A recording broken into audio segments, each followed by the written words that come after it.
not making that offer, a smart defender is going to do what? Push. Stay over and and just remain in the four-side lane. Bad offense makes for great defense. Yeah. So questions? I have one question.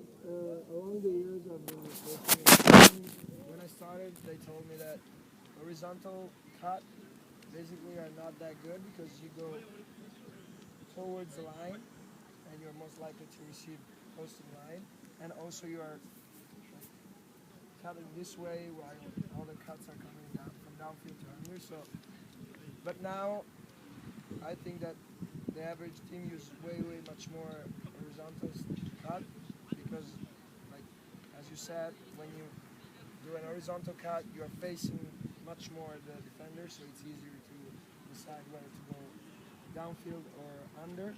But still, like when you're doing this third cut here, hundreds of times I see people that are doing this, but then they stop because maybe someone is going down in the break side, or maybe they're doing it from the break side to the open side.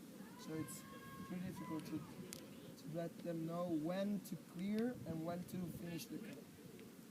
Yeah. What do you think about like horizontal cutting? I think horizontal cutting is a useful skill. I don't think I know of hardly any offenses that prioritizes horizontal cutting. But the field is 40 yards wide. It would be unreasonable, I think, as an offensive player not to use some horizontal patterns. You'll see a lot of, like even when Goose cuts, when I cut, a lot of us will initiate with horizontal movement, right? Because that gets that defender moving either backwards or choosing how they're going to play us. And then we call it a break point in terms of the point at which we break into a vertical motion. So we use that, and also I think you're 100% right. Most people discourage horizontal cuts because they generally mean you're moving closer to a line. But what you'll see in this one most of the time, this particular shape, is I'm cutting under, kind of towards the line, towards the foreside, and then I'm cutting back through the middle. And now, obviously, we talked about it with defensive systems, but this is where your offensive system comes into play also. A lot of the teams that talk about these cuts, their spacing adjusts to leave this space open. The next cut doesn't attack into this space, it attacks behind, or it just waits and we move the disc and attack a new space. I think horizontal cutting is super useful. Like, you shouldn't ignore it because, like, horizontal movement is good. We all agree with that, right? Handlers moving it across the field. If you can save yourself a step by hitting a cutter on a horizontal movement, that can be super advantageous. It saves you from having to do the whole reset process. It keeps the offense moving.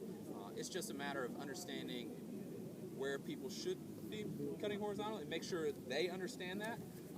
And that comes down to really teaching them what you're doing, what your cutting patterns are, and making sure they fully grasp why you're doing it. I know with my YCC kids teaching this, a lot of them struggled. They did the same thing. They would cut into this space before the second cut was finished because they didn't understand that we were trying to actually hit it. Like, we would rather have this cut be hit than someone fill in for a short under, because if we hit this, a lot of times we get a break side option, or we get a second cut that gets to try exactly what we just did over again.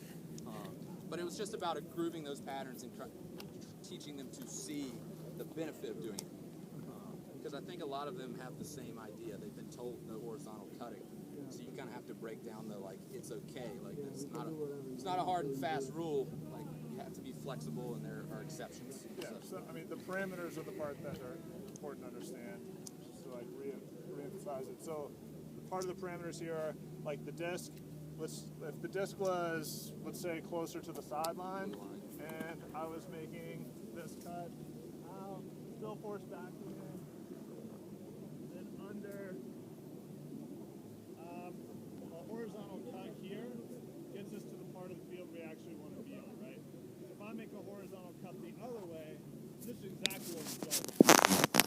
In fact, at some point or another, Nut may stop guarding this side of the field and just be like, and this would be something we would teach on the defensive side of all this, he'd be like, please catch it over here, because he knows that the threat is actually here.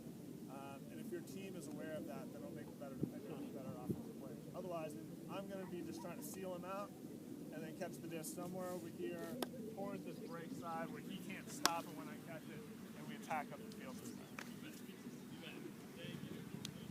Any other questions?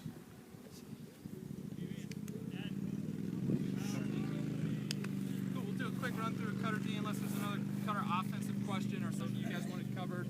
You all wanted covered on offense.